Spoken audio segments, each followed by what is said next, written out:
শিবমের কাছে ধ্যান মানে সারাদিন ধরে শরীরের ভিতরে জমে থাকা ময়লা পরিষ্কার করার উপায়। তখনই শিবম হাত বাড়িয়ে বিছানার পাশে রাখা এক টুকরো কালো পাথর তুলে নিল। সে সেটা নিজের মুঠোয় চেপে ধরল।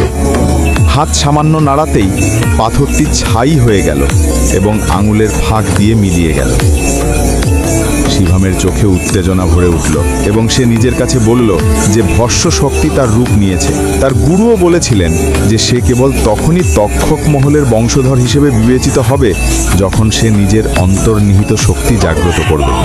আর তারপরই শুরু হবে তার খোঁজ সেই বিশেষ রাজদা পরিবারের মানুষদের খুঁজে বের করার জন্য, যাদের সঙ্গে সে মেলাতে পারবে তার গুরুর দেওয়া প্রতীক জেড পাথরের সাহায্যে।